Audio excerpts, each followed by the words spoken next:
I am in Navdania's seed bank, where for more than 25 years, with love and with care, we have been saving every seed we come across.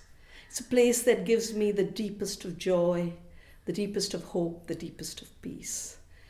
Peace because there isn't conflict here, either between the plants or for the plants. It's a community seed bank to be shared as a commons. Joy because life is about joy. The art of living is the art of joyful living.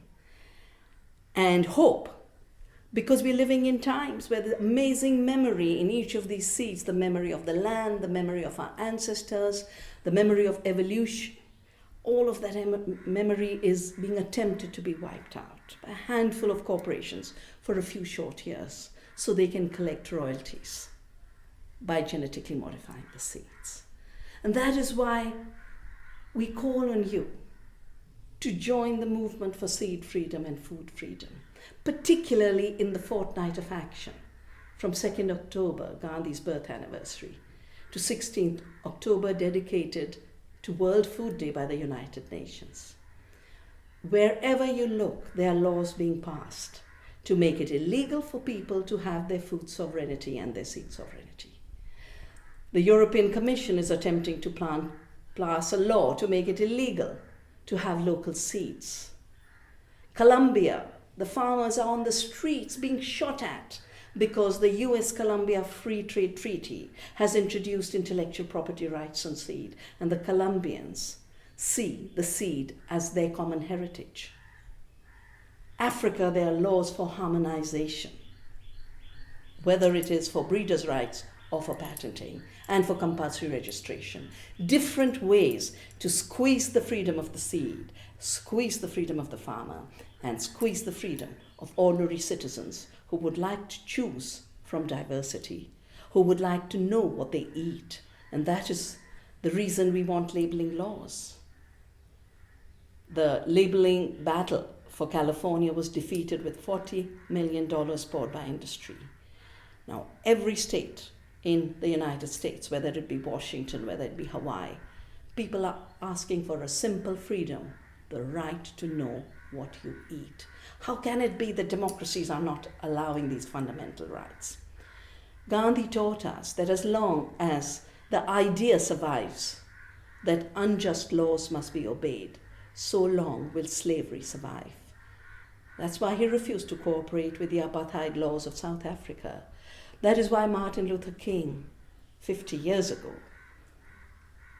with the civil rights movement, talked about a dream where everyone would be free by being equal. That's the dream we are carrying on. A dream for every species, every butterfly, every bee, every earthworm, every soil organism to be free. Every seed of every crop variety to evolve in freedom. The tiniest of farmers and the littlest of children to have the freedom to sow a seed and harvest from that seed for the future. So we call on you to identify the laws in your countries that are taking away these freedoms of the earth, of our species, and of human beings.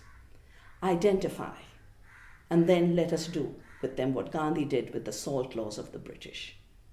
Tell them we will not obey. The British tried to make salt making their monopoly. Gandhi walked to the beach, picked up the salt and said, we will make our own salt, we will not obey.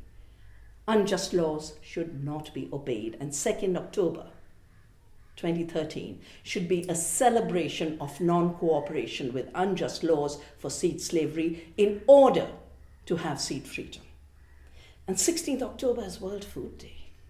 Before that, we must march on 12th of October, repeating the march against Monsanto, going right up to their gates, everywhere telling them, you can buy the black waters of the world. You can put out intelligence to hound each scientist and activist. We are not afraid.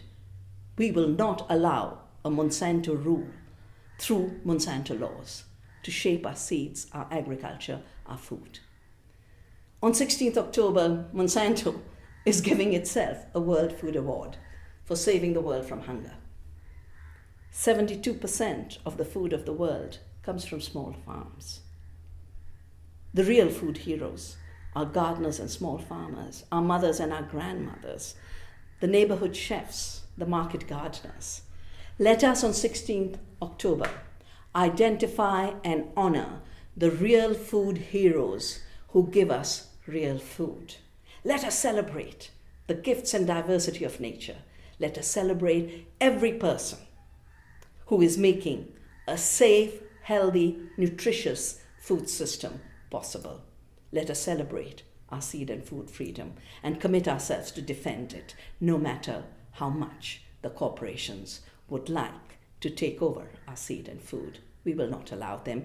And when we stand together as one humanity, each of us in our little place, but one in our consciousness, one in our solidarity, one in our common commitment to seed freedom and food freedom, we are a bigger power than the most brutal corporations and their dictatorships. We will celebrate with you in the fortnight of action.